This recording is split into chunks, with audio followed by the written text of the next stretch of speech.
of the season, with its fuzzy outside and the way you have to sort of burst through the skin to get to the flesh underneath. So perfect in its peachy colorfulness.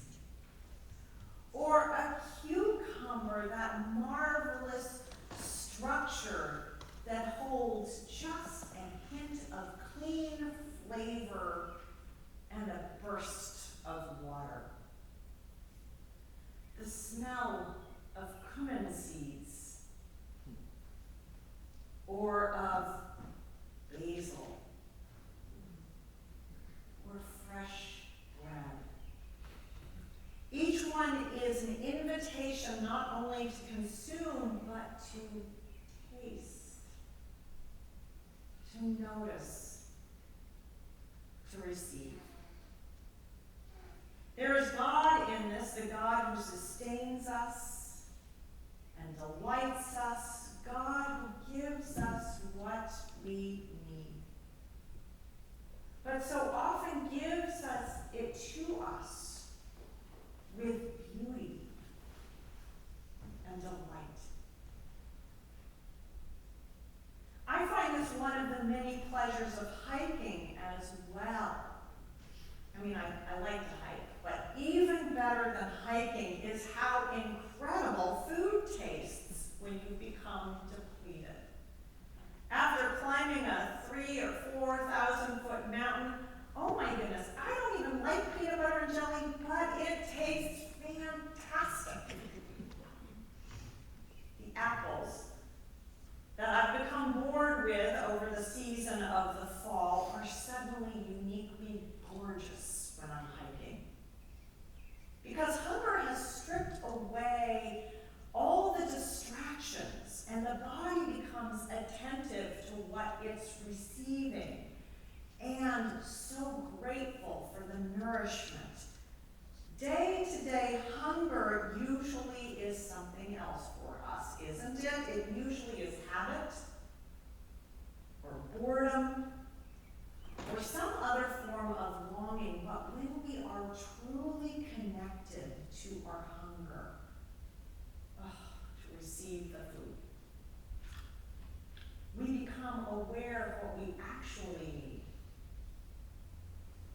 Eating is, I think, the epitome of what it is to receive from God.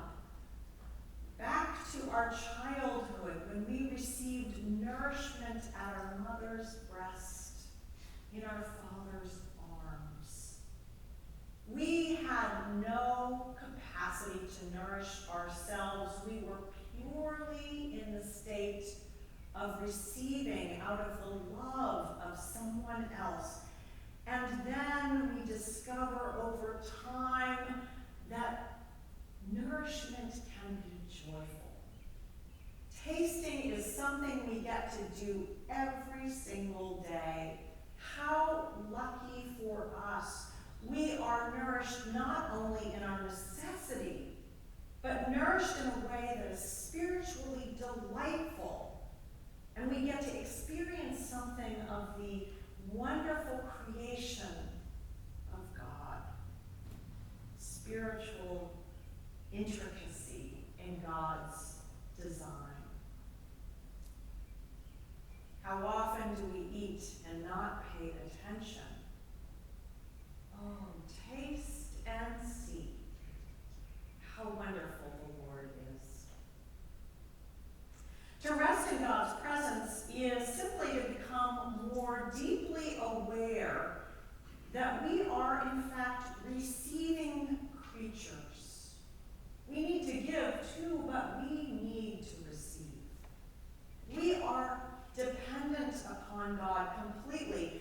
We don't have to make ourselves self-sufficient. We shouldn't pretend that we are independent. We can receive the gift of this moment, of now, this breath, this food,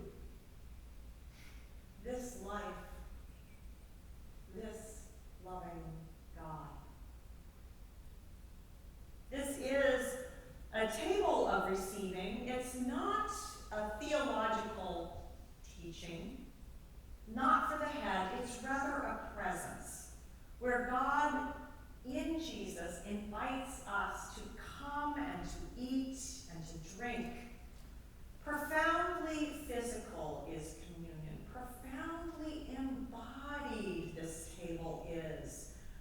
juice on our lips and the bread in our hands, we receive nourishment in ways that are very physical and very spiritual at the same time. And that is the story of this table, the word for us. Stop your striving. Stop trying to sustain yourself. Rest.